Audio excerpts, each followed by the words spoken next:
It's the final day of spring training, and the Mariners have made some more roster moves, including optioning one of the guys we thought was going to be in the bullpen and releasing another guy who had a pretty good chance. This had some major implications to what this roster is going to look like, and Joe and I were a bit surprised by it, so we're going to talk about that before talking about the biggest roster move that was made on, what's today? Today is Sunday, on Sunday, which was Mitch Haniger being released by the team.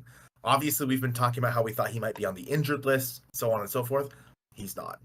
And so he's just gone from the team. It sounds like the Mariners are just going to move on and eat that money.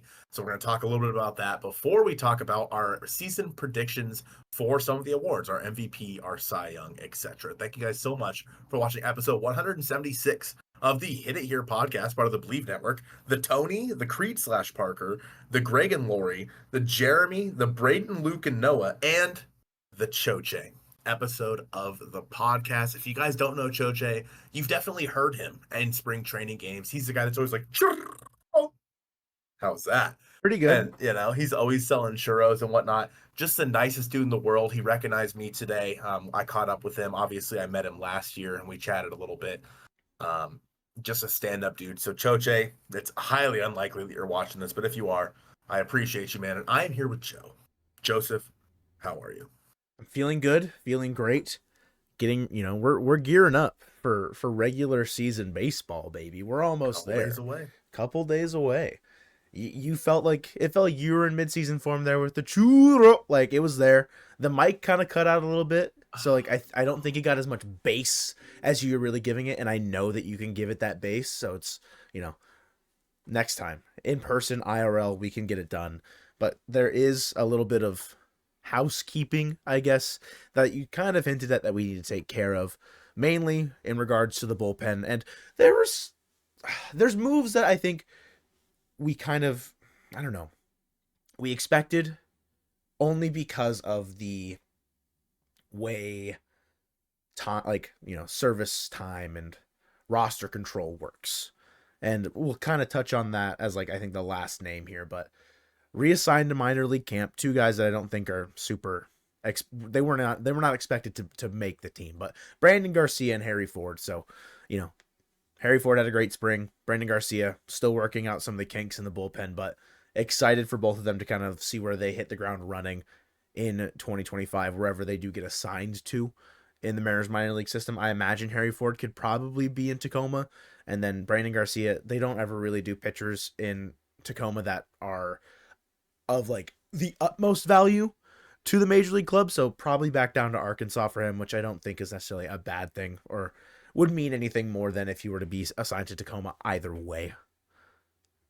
Option to AAA Tacoma specifically, we have Leo Rivas and Blake Hunt, and then there remains 3 names on this spring training roster moves tweet from the Mariners PR, 2 of which were released, 1 of which was optioned to AAA. And all 3 of them are relievers. The 2 that got released, Jesse Hahn and Drew Pomeranz. There was some talk maybe Pomeranz was going to make the team. Some, questioning whether or not it was going to be worth it to roster him and see if there's still some juice left in the 94-ish, 95-ish mile an hour fastball, which the way that he was kind of topping out at that velocity, that was where he was sitting when he was last successful mainly in the big. So I could see why people were thinking that. And then Jesse Hahn they were both older relievers. Obviously, they're on minor league invites that just did not have options or anything with the club left. So they were released. The last one that we thought was we penciled him in. We're like, he is the 7th man in the bullpen. Casey Legumina, optioned to AAA Tacoma. And it's largely because, he has an option. And that's why he did not make the roster. Because other guys that they're going to put on the team ahead of him probably don't. Namely, Carlos Vargas, who I think has officially made the opening day roster. It looks like. I think that's pretty much confirmed at this point that Carlos Vargas will be in the Mariners bullpen to start the 2025 regular season, which is not, I don't know if people are excited about it, if they're happy about him making it over Legumina, but again, from a roster control standpoint, they're going to see probably what they have out of Vargas for 2-3 weeks, maybe a month. If they get into a jam, they need to DFA somebody. to make room for someone that has, innings available. Legumina is definitely someone that can come back up. But the roster's not officially set either. They're not I don't think it's set in stone on the last spot as far as the bullpen is concerned. But Vargas in, Legumina out for right now. Colton, how are you feeling about some of these moves? Yeah, I mean it's a bummer to see Legumina not make the team, but again, like you mentioned, he does have an option. Carlos Vargas making the team, from what I've seen down here in spring, he hasn't looked good. He's just still the same guy. He can't find the strike zone, but obviously they want to see what they've got with him in season. And then there are other guys here that I think, who was it? Michael Hobbs, was that his name? That the Mariners got? We just got from the Mets, or right. He was a minor league Rule 5 that the Mets traded to Seattle. He's a guy that I think could also kind of be a dark horse here at some point. Maybe not the start of the season, but eventually into that position. Also, there's talk maybe there could be a trade in the works. The Mariners are requiring a reliever, but in the end, it's probably going to be Edward Bazardo and Carlos Vargas as those last two spots that are in the bullpen, which is fine. We know those last two spots are going to be filled sooner rather than later by Troy Taylor and Matt Brash. Mm-hmm. So see what you got for the month of April, and then when Brash is ready, you DFA one of them. No harm, no foul. Or you could trade one of them. Or you could trade one of them if they're pitching well. That's a good point as well, which is kind of what the Mariners did last year with Ryan Stanek, and they got Ryland Thomas out of it, who's been really good in AAA. And then with Troy Taylor coming back as well, it sounds like he's gonna be back closer to early to mid-May instead of late May, just from what he's said over the past couple of days when I've seen him. He threw to live hitters today, looked pretty good. Okay.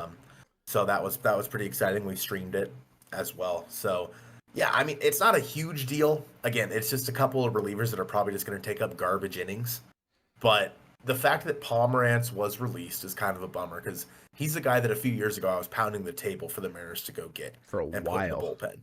Yeah, I've been talking about him for a while, and the fact that he's now, he was finally with the team, I was pumped. He's gone now, and I honestly thought he had a decent chance out of spring over those past couple of outings, but nonetheless, he is gone. There is one move that we haven't mentioned yet. Actually, two. I do want to mention Travis Kuhn. No longer with the Mariners. Yeah, he is now with the Phillies. My GOAT reliever, who was with the Arkansas Travelers last year. I've loved Travis Kuhn for years now, and he is now with the Phillies. So best of luck to him. He had a great career with the Mariners. I really hope he can make his major league debut with the Phillies at some point this year. That'd be so cool to see, and I'll always be rooting for that guy. But really quickly, another guy that I'll quickly, we have to change our top 30.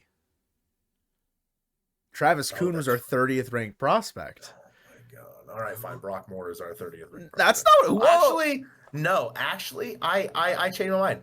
We didn't have Sundstrom in there, did we? Or we did? I think we did. I was just gonna let you, add in Nick Dunn really quick for however long he's gonna remain with the with you the were Mariners. Only gonna do that because his parents got mad at you. No, that's the only reason you were gonna do that. Regardless of that story being real, no shot. I would no, 100%. You have to believe me. Yes, because the spot that Travis Kuhn filled on the list was the older-ish prospect that maybe is teetering on the fence of whether or not they should be there or not.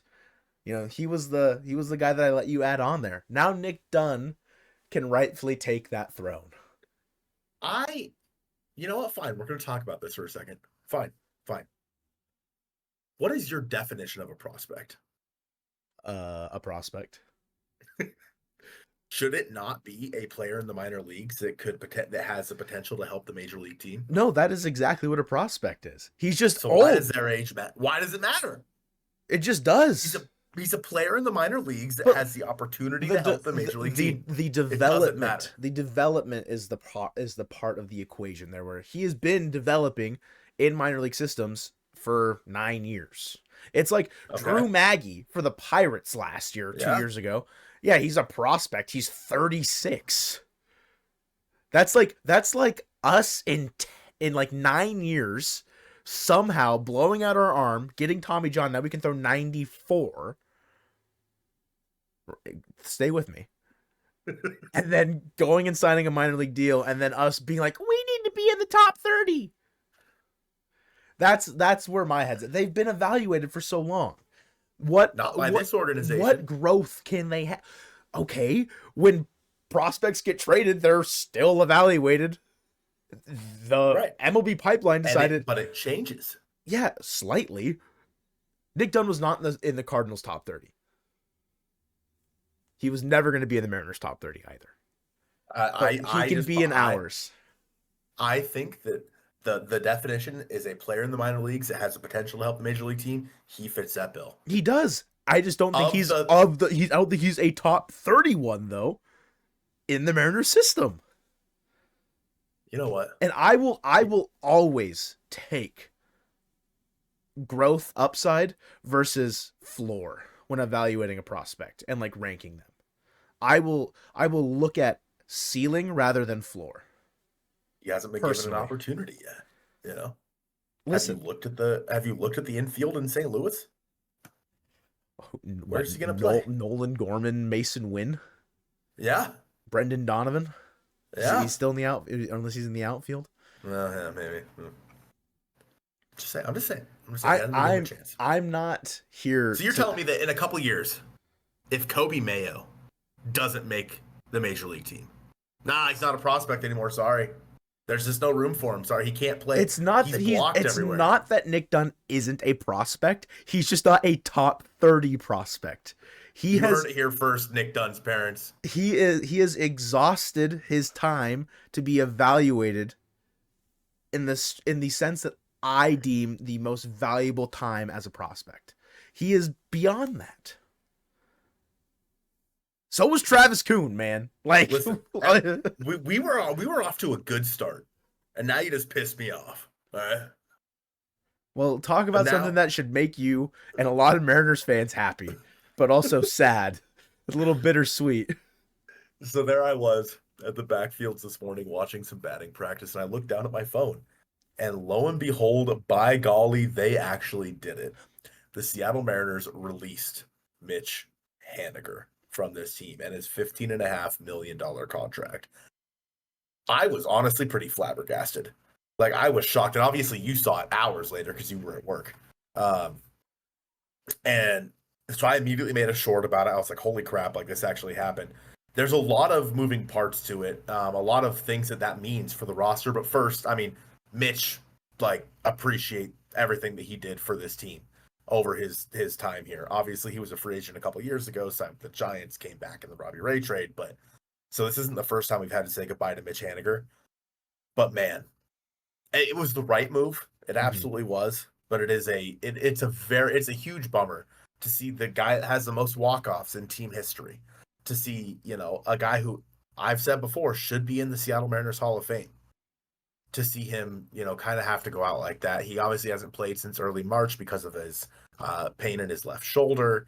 It's just the guy just couldn't catch a break throughout his entire career. I don't know where he goes from here. I think he's still got more left in the tank. I think he could still provide for a team, but not a team like the Mariners that's contending with a lot of guys in that spot. So all the best to Mitch, but it was the right move. It was definitely past its due as well. Like, this feels like a move that could have happened even last year. A lot of people will say, oh, it should have happened early in the offseason. I don't think it affects anything with the trajectory of the offseason if it would have happened the first day of the offseason, like November 1st, or if it would have happened in December, happened during the winter meetings, happened during, as soon as pitchers and catchers reported. It wouldn't have changed the outcome, I think, of any of the offseason, personally, in my opinion. Because, yeah, they're releasing him. They still have to eat the money, which was my big thing of why I never thought that they'd do it, because it always felt like they were too proud. They were too stubborn, set in their own ways about what that money meant to the franchise as far as a payroll handcuff. To alleviate the roster from that handcuff, not necessarily the budget that they've been given to work within for the front office, but they no longer have to have someone on the 26-man roster that is getting paid $15 million who if you gave him 200 at bats, would probably still be a negative WAR player, unfortunately, because you always want to root for success. I mean, Hollander said it very candidly towards the middle of the offseason, like, we're preying on big bounce backs from both Mitches. Well, here we are, getting ready for opening day, and the double Mitchwich has turned into a single Mitchwich. Oh, I didn't even think about that. That thing was so good. Everyone liked the Garver side better, I think, though. The Garver side was better. Yeah. Damn, the writing was on the walls for the Mitchwich. Yeah, and it's weird. The Haniger side had like avocado, which is fine, but like, I don't know. Compared to the Garver side, it was more of a California sandwich. Yeah. Where the Garver side, if I remember correctly, was more of like a barbecue sandwich. Yeah. Come on. Exactly. Come on. Yeah, it's a weird time because he is a player that a lot of fans like and want to root for. It's just it's a bad analogy to make, but like, it's when your dog needs to be taken to the vet kind of a thing. Like, it's time. Right? It's time. It was, exactly what I mean. Everyone knew exactly what you mean, but what the hell? Everyone knew it was time. And they actually did it. They pulled the plug. And it's crazy because no one thought that they'd have the balls to do it. True. I think that it honestly, like, first of all, I hate that analogy. Thanks so much. You're now so I'm sad. welcome. I'm even more sad than I already was. Thank you. I think that this is something where we've talked about it in podcasts past, right? Where a winning team doesn't carry Mitch Haniger. A winning team carries Rowdy Tellez. Hey guys, it's me, Rowdy Tellez, and I'm going to make your opening day roster. And Luke Raley is going to be your fourth outfielder, giving guys days off and potentially playing every single day. But still, he's going to be the guy who's giving guys days off. Rowdy and Donovan Solano, I think, should be the first base platoon, or Rowdy even DHing with Mitch Garver. And again, or Raley DHing with Mitch Garver, or whoever Raley's giving a day off to in the outfield. This just, the positional versatility that getting rid of Mitch creates it's hard to like overstate how important that is. Because yes, again, Mitch Haniger, he was a guy without a position. He was going to be a DH. You already had a guy who's probably better suited to be a DH in Mitch Garver. Like, at that point, he just doesn't have a position. Now, with Luke Raley, he can, go play left field, and Randy Arozarena can DH, who obviously we know is not a great outfielder. Raley is a better outfielder than Randy. Or, if Victor needs a day off his feet, obviously he's dealing with the hand stuff right now after getting hit yesterday. Like, maybe he starts in right field. I would assume that when we look at this roster moving forward now, assuming that Rowdy makes it, right, because it sounds like he will, assuming that Ryan Bliss makes his team, and assuming that Miles Masterboni makes his team at this point, I would assume that Rowdy is either DHing or at first base. Luke Raley's doing the other thing, whether that be DHing or first base. Or Luke is in left and Randy Arozarena is DHing. But yeah, I think that, like, again, it sucks to lose Mitch Haniger, but this is the move that needed to be made. And I think the roster is better because of it, which sucks to say, but I think that's the truth. It's not necessarily something that, like, sucks to say. It is truthful. Like, it is a step in the right direction from, it felt like, moves or lack of moves in certain aspects, or like the lack of willingness to make a harsh decision. Kind of like harsh decision. It's a harsh decision. It was holding the roster back. It was holding the team back. As you said, a team that is fielding Mitch Haniger is not likely going to be as competitive as a team that would not field him. And whether or not Masterboni is going to be this big upgrade at, providing anything to this roster outside of Mitch Haniger, like, sure, it's not going to be this huge difference. Same thing with Rowdy. Like, it'll be noticeable. I don't expect either of them to be negative players. And if they are, I mean, Masterboni has an option. Rowdy, you could just, like, DFA at some point and be like, all right, here comes Tyler Locklear, or however they want to do it. Here comes Dom Canzone. Like, doesn't really matter. They have options, other options that are better suited to maybe provide if they're ready. It's like they're trimming the fat, it seems like. by releasing Mitch Haniger, and it was a long time coming, but this is a sign to me that maybe the complacency with just rostering bad players or being stubborn about rostering players that you're owing a lot of money is maybe going by the wayside in terms of trying to stay competitive in a window. I'm not going to hold my breath, but it seems like this is definitely a step forward, a step in the right direction for the front office and the organization, even if it's one that kind of hurts. It's something we haven't seen. I mean, when they acquired Mitch, like last offseason, right? Yeah. We kind of knew, right? Like you're hoping that he can like be healthy and be that guy, but at the same time, you kind of know. Like Mitch is kind of at the tail end, and now the fact that he's gone, the fact the Mariners were willing to do this, it says a lot about where this team's head is at. And a lot of people were saying like, "Oh, Dan's making all these moves." Dan had no say in this. Like Dan may have been able to make his voice heard, maybe a little bit, but this was a choice by Jerry Dipoto, Justin Hollander, and ultimately John Stanton. Like I almost guarantee they had to run this by John Stanton because again, it's $15 million. Like that's not.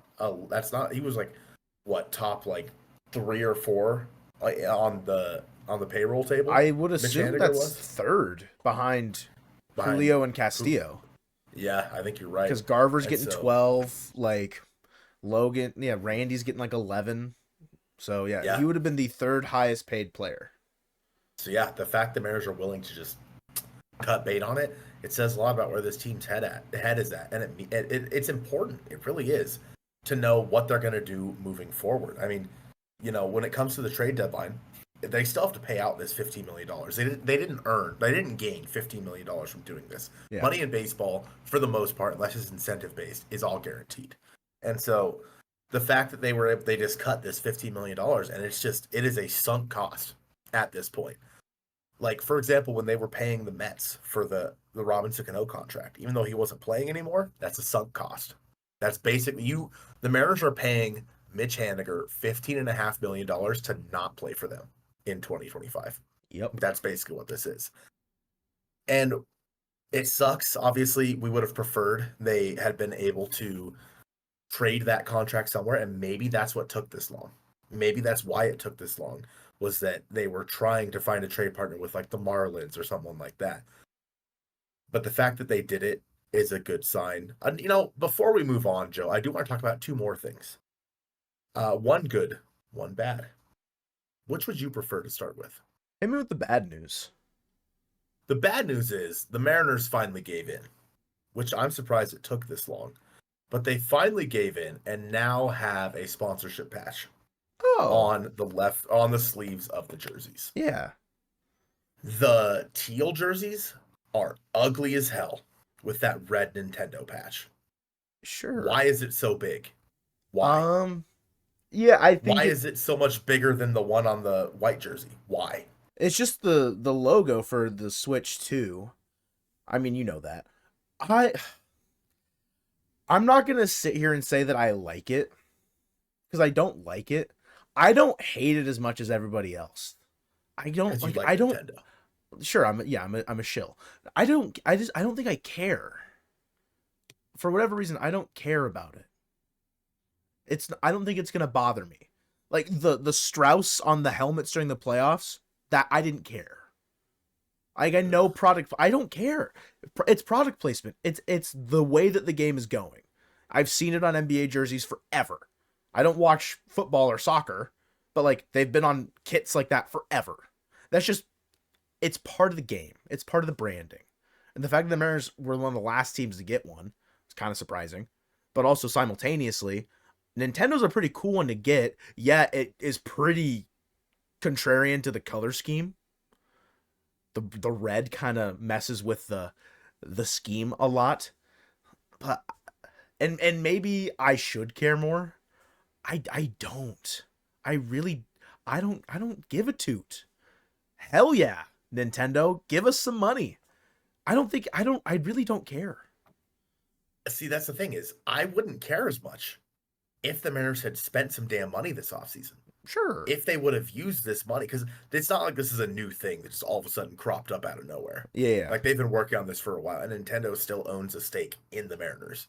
So it's not surprising. But the fact that they have this sponsorship patch, but they didn't spend any money this offseason, that irks me. Sure. Like, great. If you're going to get a sponsorship patch and that means you can go sign in some more players, I'm all in. Whatever. You could be sponsored by Porta Potty for all I care. Like, if you're going to sign some more players, I could care less who you're sponsored by. Yeah, this jersey is sponsored by Hims. You know, whatever. I'm in. But, like, the fact they didn't spend the money that you earned from it. Right. Instead of just pocketing. Because if they just pocket it, this is a disaster. It's a waste of space. Yeah, it's just another it's another cash grab ultimately, which advertisement for any sports franchise typically is just another funnel stream of revenue for the ownership group or the owners in general. I would imagine that they're going to spend the money next offseason. They're going to trade for Vladdy Jr. at the deadline. That's where the Nintendo money's going. I have no clue. And I have no idea how much it actually is evaluated at. I know the Yankees are the highest one with like 25 million annually for their jersey patch. It's like, yeah, they're the Yankees. The Mariners are not that market. They're not getting 25 million from Nintendo. They're probably getting like 12? Maybe. Yeah, I think at the high end. I think JH had a pretty decent breakdown of where jersey sponsorship and like brand whatever evaluations were at. But sure, I guess I think that idea of being irked by the fact that they did not spend any money, even though they probably knew that they had the jersey sponsorship inbound. Yeah, I think that is a more valid criticism in my head than it looks bad. If that makes sense. And to the people that do think it looks bad and like that's their big qualm with it, more power to you. That's your opinion. Stick to it. Stick to your guns. I just happen to not care. Just make the color scheme the same. Would you rather have been Starbucks? Yes. Just because it's 100%. Green? Okay. Yes. Like, I understand that, like, the point is for it to stand out. Make the color scheme the same. Like, don't put a red patch on a green jersey. Sure. That's ugly as hell. Like, I don't know. And the fact of how big it is, like the one on the home jerseys, I can live with. It's small, it's rectangular, whatever. I think if you cut the Switch 2 in half, like just have the Switch logo with the 2, I think that'd be fine. I do agree. The rectangular box, like the tall, like it's more of a square than a rectangle, but all rectangles are squares. That's not the point here, guys. Yeah, put it in a box. It is large. And I'll be curious to see how it does look like while we're watching games. And maybe my opinion will change. 3 weeks into the season, I'm watching my third away series, and I just see an ugly Switch 2 patch on someone's sleeve as they ground into a double play, and they zoom in on it before cutting to a commercial break on the brand new Root streaming service, and I'm like, oh, spoilers! Spoilers! The good news. I do want to mention before we move on to the good news. Thanks a lot. I really hope that the jerseys they're selling in the team store don't have this stupid patch on it, because that's gonna piss me off. I don't think they would. They better not, because like, sure, if you want to add the patch, sure, I think that should be an option. Yeah, but they better not come with the patch on it. Yeah, I haven't looked into that. I feel like Yankees jerseys or like whatever jerseys that have the patch, I feel like we would have seen them in the wild with them on at this point. But nobody was buying jerseys last year, True. Because they were ugly as hell. Yeah, that's a good point. So let's move on to some good news here, because we do have a lot of show left. The Mariners announced a new streaming service, the new Root Sports streaming app, for $20 a month, $120 a year, which come out to like 74 cents a game. Yeah. Like, that is... I was jazzed. That's a George W. right there. Like that is the biggest acquisition the Mariners made this offseason, was creating this streaming service, and the fact that we'll have to see how well it works, right? Like, there's always that caveat. But assuming it works just as well as anything else, I am so psyched that the Mariners decided to do this, because I don't want to pay for Fubo anymore. It's expensive. Yeah. Like, having to upgrade your subscription to Dish or whatever. That's expensive. So $20 a month, I can live with that, dude. I spend $20 a month on toilet paper. Okay, come on. Food? Look at me. I spend a Wait, lot. I spend like, $20 a week at Starbucks. Let's put it that way. oh God, So, you should cut that. You should who stop should that. be the sponsorship patch, by the way. Got it. But yeah, I think that like it's big. Like it's a big deal. And this is the one thing that the Mariners have done over the past couple of years that I'm like, well done. Like you hit the nail on the head. I am more than happy to pay $20 a month. And for all of you that aren't, figure it out. Like $20 a month is nothing compared to what you'd have to pay if you're subscribing through DirecTV or Dish or whatever. It's nothing. And this is a very good deal.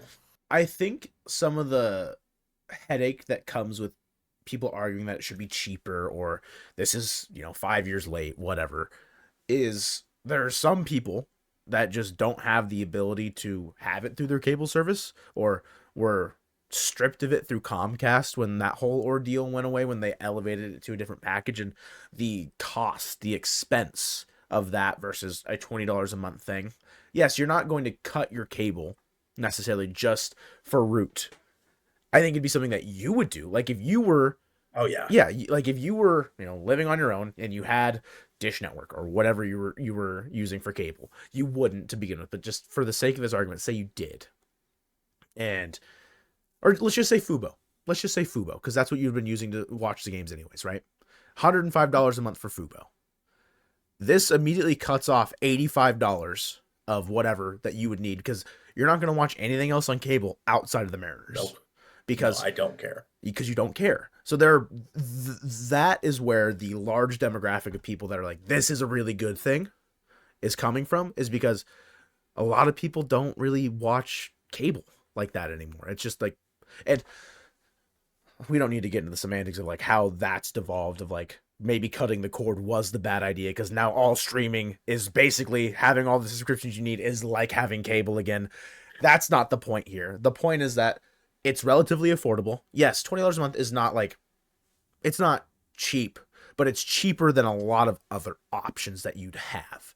And the fact that there's no blackout restrictions. So like MLB TV, goodbye. You don't need it because you have Root Sports Stream, which is a big, big thing. Kevin Martinez cooked.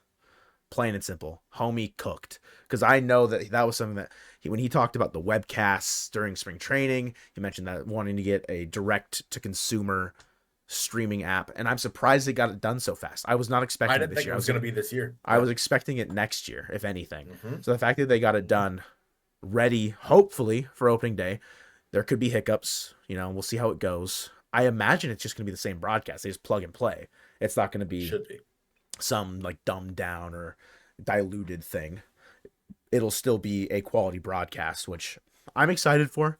It'll allow my dad to watch the games. He wasn't able to watch any games last year unless I showed him super legal ways to watch them. Smile. So like, yeah, it's a good thing. It's very good news in my opinion.